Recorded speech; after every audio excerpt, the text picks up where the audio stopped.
और आखिरी क्वालिटी है तत्व ज्ञान दर्शनम, जो हमारा लक्ष्य है उसका दर्शन करना। हमारे जीवन का लक्ष्य यही है कि अपने आप को जानना, और यही ज्ञान है। तो अपने आप को हम कैसे जानेंगे? तो अपने आप को जानने के लिए सबसे पहले तो हमारे में प्यार होना चाहिए, फिर हमारी बुद्धि, मन बुद्धि कुशाग्र होना चाहिए, और हम विपरीत परिस्थितियों का हम सामना कर पाए। तो ये सब बोलते हैं, ये जो आजकल साइकोलॉजिस्ट यूज करते हैं, सोशल क्वोशंट। सोशल क्वोशंट मतलब हमारे में प्रेम होना चाहिए। इंटेलिजेंट क्वोशंट आईक्यू, आईक्यू मतलब हमारी बुद्धि स्ट्रांग होनी चाहिए। फिर ईक्यू, ईक्यू मतलब इमोशंस, हमारी भावनाओं में हम स्ट्रांग होना चाहिए, यहीं पर बहुत वीकनेस हो जाती है। और फिर आजकल एक और नया जुड़ गया एक्यू, एक्यू मतलब एडवर्स क्वोशंट, मतलब विपरीत परिस्थितियों का हम सामना कैसे करें। आज हम सब जगह देख रहे हैं, जरा भी विपरीत परिस्थिति हुई कि हम डिप्रेशन के शिकार हो जाते हैं, हम गलत कदम उठा लेते हैं। तो हमें अपने लिए और अपने बच्चों के लिए ये एक एग्जाम्पल क्रिएट करना है कि विपरीत परिस्थितियां तो आएंगी आएंगी, और जब विपरीत परिस्थितियां आएंगी तो हम एक दूसरे को दोषी नहीं ठहराएंगे। जैसे बच्चों से कुछ गलती हुई और हम उनको दोषी ना ठहराकर उसमें से बाहर कैसे निकलना है वो समझाएंगे। तो ये एडवर्स परिस्थिति वाला जो क्वोशंट है AQ, ये हम स्ट्रॉन्ग कर पाएंगे, और एक हम उनके लिए एक अच्छे फ्यूचर का निर्माण कर पाएंगे। तो इस प्रकार ये 20 क्वालिटीज बताई गई है। अब ये 20 क्वालिटीज को ही ज्ञान बोल दिया गया है, और यहाँ यह कह रहे हैं कि ये जो क्वालिटीज ही, ये जो गुण ही ज्ञान है। आध्यात्मिक ज्ञान ये तत्व को ही ज्ञान कहता है, और इसके लिए किसी को संस्कृत आने की जरूरत नहीं है, इंग्लिश आने की जरूरत नहीं है। इसका संस्कृत इंग्लिश कोई भी भाषा से बिल्कुल भी कोई कनेक्शन नहीं है। यदि आपके पास बहुत सारी डिग्रियां हैं, कई लोग 3-4 PhD भी कर लेते हैं, दूसरी डिग्रियां भी लेते रहते हैं, आपके पास कितनी भी डिग्री हो, पर यदि आपके पास आध्यात्मिक ज्ञान नहीं है तो वो सब डिग्रियों की वैल्यू जीरो है। तो आध्यात्मिक ज्ञान, जैसे बोला, ये राज विद्या है, राज वही योग है, रॉयल नॉलेज है, यह होना हमारे पास बहुत जरूरी है। तो इन सबको जानते हुए भी, यह सब 20 गुण जानते हुए भी हमसे कई बार गलती हो जाती है, जैसे हम सब अपनी लाइफ में देख रहे हैं। सब पता है हमको, ये कोई ज्ञान नया नहीं है, ये सब क्वालिटीज हम सबको पता है, पर फिर भी हम गलतियां कर देते हैं। तो हम इन गुणों को कैसे उजागर करें? फिर से एक ही शब्द आता है, अभ्यास अभ्यास अभ्यास। प्रैक्टिस करो, फोकस रहो कि मुझे डिसिप्लिन, अनुशासन में रहेंगे कि हमें चेंज होना है तो हम हो सकते हैं। पर हम छोड़ देते हैं कि अरे नहीं नहीं, चलो छोड़ो, मजा करो, खाओ पियो, कल का कल देखेंगे। तो ये हम अपनी प्रैक्टिस छोड़ देते हैं, इसलिए हमारे मन बुद्धि को वो आदत ही नहीं हो रही है।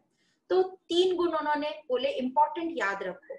मिथ्याचारी मत बनो, बनावटी मत बनो, इसमें बहुत एनर्जी वेस्ट होती है। सहज रहो, सरल रहो।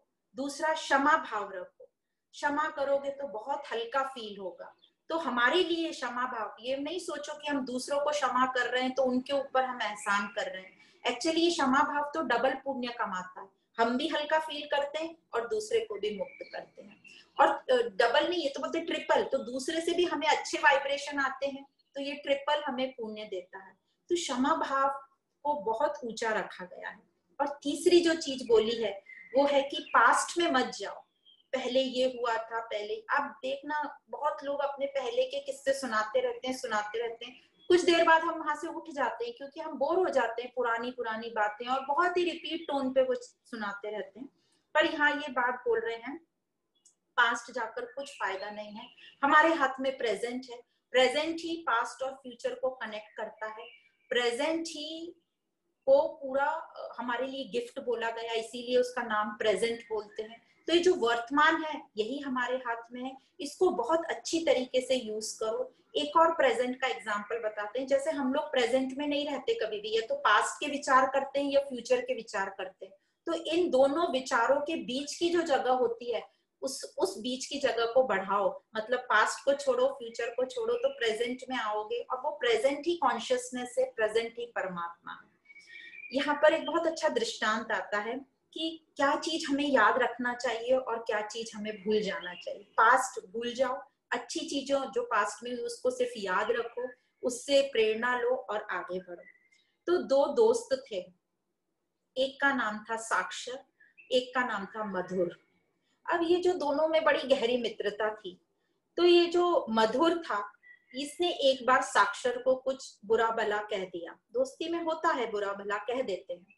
तो साक्षर को बहुत बुरा लगा, तो साक्षर ने जाकर रेत पर, सैंड पर लिख दिया कि आज मेरे दोस्त मधुर ने मेरे को बुरा भला कहा।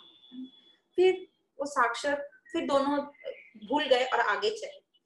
अब साक्षर एक बार नदी में नहा रहा था, तो उसको वो लहर जोर से आई और वो डूबने लगा। उसने बोला बचाओ बचाओ। तो ये जो मधुर था, इमीडिएटली वो नदी में दौड़ा, कूदा और उसने अपने दोस्त साक्षर को बचा लिया। तो साक्षर बाहर आया और वहां एक बड़े से पत्थर पे लिख दिया, आज मेरे दोस्त ने मुझे बचाया इसलिए मैं बच गया। तो ये मधुर बोलता है, ये क्या तुम कभी रेत पे लिखते हो, कभी पत्थर पे लिखते हो, ये क्या लगा रखा है? तो साक्षर उसको बोलता है कि जब कोई मेरे साथ बुरा काम करता है तो मैं रेत पे लिख देता हूँ, ताकि वो कुछ दिन में, कुछ समय में अपने आप मिट जाए। पर कोई जब अच्छा काम करता है तो मैं उसे पत्थर पे लिख देता हूँ, मतलब अपने अपने हृदय में लिख दो कि ये मेरे साथ अच्छा हो। हमारा उल्टा होता है, हम अच्छी चीजें भूल जाते हैं पर बुरी चीज को यहाँ लिख के रखते हैं और बोलते हैं हमारे दिल पे छपा हुआ है, हमारे दिल पे छपा है, ऐसे बोल के हम उसको अहंकार देके और पन पाते हैं। तो साक्षर यही बोलता है कि जो बुरी चीज हुई वो मैं रेत पे लिखता हूँ, जो अच्छी चीज हुई मैं पत्थर पे लिखता हूँ, ताकि वो मुझे हमेशा याद रहे। तो अब हमें क्या याद रखना है? जो जानने योग्य है, परमात्मा तत्व, ज्ञेय, परम ब्रह्म, जो अनादि है, जो अमृत है, जो हमें अमृत तत्व की प्राप्ति कराता है, जो निर्गुण है, निराकार है, हमें उसको याद रखना है। वही हमारा लक्ष्य है इस जीवन का। तो क्या ये जो गुण हमें बताए हैं, ये गुणों को हम उजागर कर लें तो क्या हमें परमात्मा की प्राप्ति हो जाएगी? क्या हम परमात्मा को अनुभव कर लेंगे? तो आंसर यही है, हाँ अवश्य कर लेंगे। पर इस आत्मा को, इस बुद्धि से, जो हमारी अभी दूषित बुद्धि है, उससे अनुभव नहीं किया जा सकता।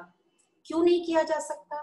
क्योंकि अभी हमने एक डायग्राम में देखा, बुद्धि से ऊपर आत्मा है और आत्मा बुद्धि को प्रकाशित करती है। तो बुद्धि से हम आत्मा को कैसे देख लेंगे? जैसे एक टॉर्च है, उसमें बैटरी है, और जो बैटरी है वो बुद्धि कहलाएगी, और जो टॉर्च की लाइट है, प्रकाश है, जो प्रकाश है टॉर्च का, उस प्रकाश से क्या, जो हम वो अपनी बुद्धि, उसको प्रकाश को बुद्धि कहेंगे, वो उस प्रकाश से क्या उस टॉर्च की बैटरी को देख सकते हैं? नहीं देख सकते। यदि वो बैटरी निकालेंगे तो लाइट नहीं रहेगी। तो कोई भी टॉर्च की बैटरी को हम समझेंगे कि वो आत्मा है, बैटरी, और टॉर्च की जो लाइट है वो बुद्धि है। तो जिस प्रकार टॉर्च की लाइट से उसकी बैटरी नहीं देखी जा सकती, उसी प्रकार हम अपनी इस बुद्धि से आत्मा को नहीं अनुभव कर सकते, क्योंकि ये अत्यंत ही सूक्ष्म है। ये इस हमारी बुद्धि से जानने योग्य नहीं है, ये बुद्धि से भी परे है। ये हमारी तीनों अवस्था, जागृत, स्वप्न और सुषुप्ति से परे है, तुरिया वाली स्थिति है। पर हमारे पास तो बुद्धि से ज्यादा कुछ है नहीं जानने के लिए। तो इसी बुद्धि को हमें ज्ञान से विवेकपूर्ण बनानी है, ज्ञान से इस बुद्धि को रिफाइंड बुद्धि बनानी है। तभी वो विवेक जागेगा और हम अनुभव कर पाएंगे, और उसी को बोलते हैं ज्ञान चक्षु। तो इसके लिए हमें ज्ञान चक्षु चाहिए, जो हम ज्ञान लेकर अपनी इस बुद्धि को कुशाग्र करेंगे और रिफाइन बनेंगे। तो ये जो अज्ञान है हमारे अंदर, वो पूरी तरह, ये जो ज्ञान चक्षु है, इस अज्ञान का पूरी तरह भेदन कर लेंगे, पूरी तरह उसको क्रॉस कर लेंगे। और जब वो पूरी तरह क्रॉस कर लेंगे, तभी हम अपना फोकस उस आत्मा, उस परमानेंट, अपरिवर्तनशील पर कर सकेंगे। और यदि ऐसा हो गया तो सही में मजा आ जाएगा। और इसी की हमें कोशिश करनी है। और ये इतनी डिफिकल्ट नहीं है जितना हम सोचते हैं, बस हमें एक कदम बढ़ाने की जरूरत है। अब जो मजा आएगा बोल रहे हैं, जो हमें उस परमात्मा का साक्षात्कार होगा, कैसा फील होगा हमको, ये शब्दों में कहना बहुत मुश्किल है, क्योंकि शब्द उस अव्यक्त, निर्गुण, निराकार को नहीं व्यक्त कर सकते। शब्द उसके लिए बहुत छोटे हैं। बोलते हैं उसके सामने शब्द भी सुकुड़ गए, शब्द भी उसको कैप्चर नहीं कर सकते। तो इसका अनुभव तो सबको, हमको अपना अपना ही करना है। पर ये जरूर कहा जाता है कि वो अत्यंत ही सुंदर और एक मैजिकल फीलिंग देने वाली स्थिति है, इतना जरूर बताया है। अब ये जो हमने आखिरी क्वालिटी पढ़ी, तत्व ज्ञान दर्शनम, यही हमारा लक्ष्य है, इस तत्व को जानना। तो ये जो तत्व है जिसको हम क्षेत्रज्ञ बोल रहे हैं, वह कहाँ है, वह कैसा है? तो अब आगे बताया जाता है कि यह क्षेत्रज्ञ कैसा है। तो हमने क्षेत्र पढ़ा, फिर क्षेत्रज्ञ को जानने के लिए हमने गुण पढ़े और समझा कि ज्ञान से इस क्षेत्रज्ञ को समझा जा सकता है। अब हम क्षेत्रज्ञ पढ़ने आ रहे हैं। यह क्षेत्रज्ञ वह है जो हर जगह व्याप्त होता है। इसकी क्वालिटी में ही बताया कि ये सर्वव्यापी है, सर्वत है, ये चैतन्य ब्रह्म है। अभी तक हमने आते आते पढ़ा था कि वो निर्गुण निराकारी है, उसका कोई आकार नहीं है, वह कोई गुण वाला नहीं है, गुणातीत है, गुणों से भी ऊपर है। अब यहाँ आगे बोल रहे हैं यह सर्वव्यापी है, चेतन ब्रह्म है, इसके सब और आंखें हैं, इसके सब और कान हैं, इसके सब और हाथ और पैर हैं, और इसके सब और सर हैं, और यह सबको व्याप्त कर कर बैठा है। लोके सर्वम आवृत्य तिष्ठति, मतलब सबको व्याप्त करके बैठा है। और यहाँ पर तो इसके गुण बता दिए, आकार बता दिया कि इसके कान है, आंख है, हाथ है, पैर है। तो यह क्या है? तो यह है इस पर ब्रह्म का एक्सप्रेशन जो हमें दिखता है, जो व्यक्त फॉर्म में हमें दिखता है। तो इसलिए यहाँ पर इसको बोल दिया सगुण निराकार। अभी तक इसको हम पढ़ रहे थे निर्गुण निराकार, यहाँ कुछ श्लोकों में, 2 श्लोक में इसको बोला सगुण निराकार। जिस प्रकार एक ही सोना जो रहता है अलग अलग आभूषण बनाता है और हमें वो व्यक्त दिखता है, उसमें हमें सोना इतनी जल्दी नहीं दिखता, हमें सिर्फ साइज शेप दिखते हैं, पर जो सोने का पारखी होगा उसको उसमें सोना दिखेगा। उसी प्रकार यह चेतन ब्रह्म सबको व्याप्त कर कर बैठा है। यह सबका धारण पोषण करने वाला है। जैसे समुद्र लहर को सपोर्ट करता है, स्वर्ण आभूषण को सपोर्ट करते हैं, वैसे ही ये सबका धारण पोषण करने वाला है। यह पर खुद निर्लिप्त है और अनासक्त है। फिर बोलते हैं कि ये जो चेतन तत्व है ये कहाँ है, कहाँ रहता है? तो श्लोक में इसका वर्णन है, ये दूर से दूर और अत्यंत समीप भी है, नजदीक से नजदीक है और दूर से दूर है। इसका क्या मतलब हुआ? इसका ये मतलब है किसके लिए ये दूर हो सकता है?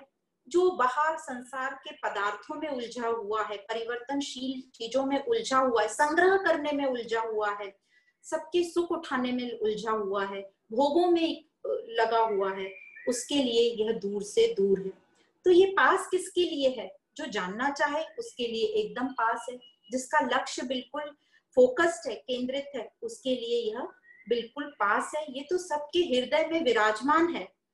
तो सबके हृदय में विराजमान बोला मतलब ये हमारे हार्ट की बात नहीं कर रहे हैं, ये हमारे भावों की बात कर रहे हैं जो प्रेम भाव दर्शाते हैं।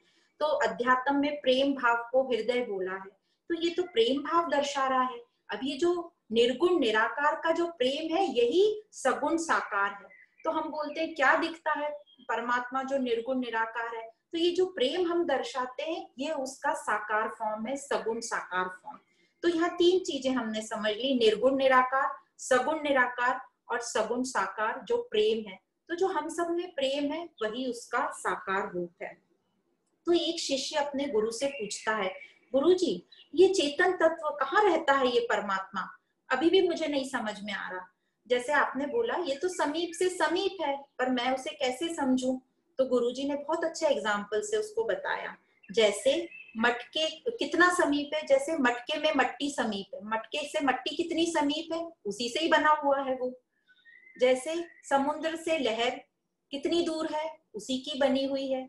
जैसे स्वर्ण के आभूषण कितनी दूर है, आभूषण और स्वर्ण उसी से बने हैं, वैसे ही हम उसी से बने हैं।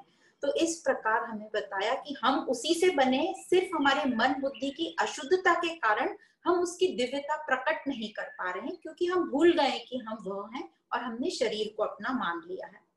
फिर आगे बोलते हैं कि यह तो एक ही है। कभी भी हमने परमात्माओं या आत्माओं नहीं बोला, परमात्मा एक ही शब्द बोलते हैं। ये तो सिर्फ एक ही है, पर हमें विभाजित दिखता है, हमें टुकड़ों में दिखता है। तो इसका ये क्या है? तो बोलते हैं जैसे सूरज है एक ही, पर नीचे जितने पात्र होंगे, जितने पात्रों में जितनी नदियां होंगी, उन सब में उसका प्रतिबिंब दिखेगा। तो उसी प्रकार वो परमात्मा एक है और हम सबको प्रकाशित कर रहा है। तो हम इतने सारे अलग अलग फॉर्म, रूप लग रहे हैं। एक और इसका अच्छा एग्जाम्पल है, जैसे हमने देखा था वो चिद आकाश और घट आकाश। आकाश में बहुत सारे मटके रखे हैं। मटके की जो मटके हैं वो शरीर है हमारा, जो मट्टी है, और जैसे ही वो मटके फूटते हैं तो वो सब आकाश ही आकाश है।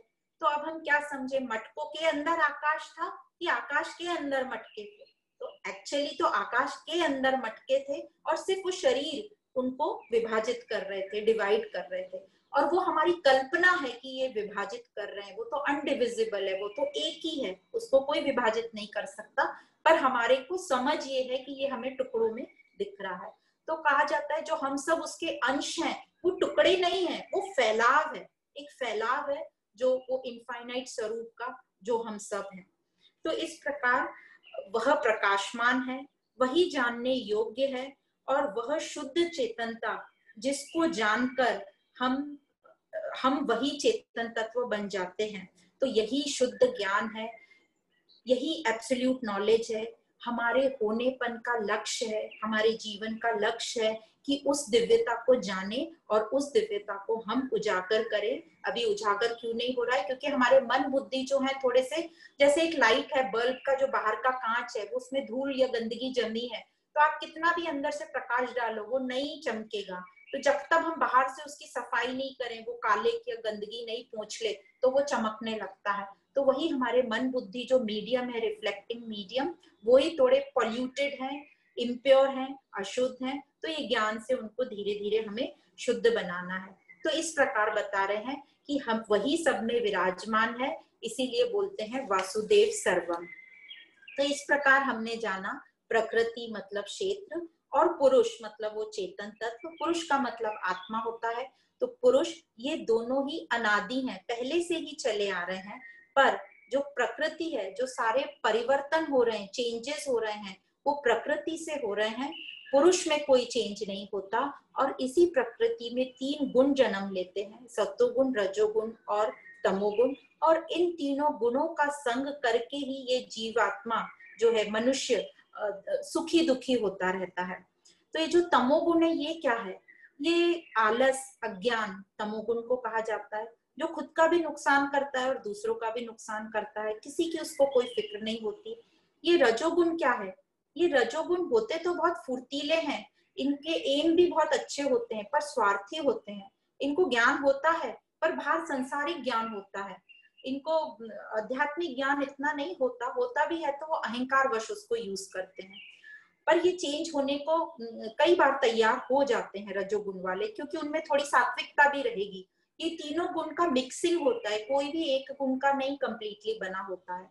और सात्विक कौन होते हैं? जो निस्वार्थ होते हैं, जिनको आध्यात्मिक ज्ञान होता है, जो आत्मा को जानने की कोशिश करते हैं या जान लिए होते हैं, जो चेंज होने को तैयार होते हैं या पूरी कोशिश करते हैं।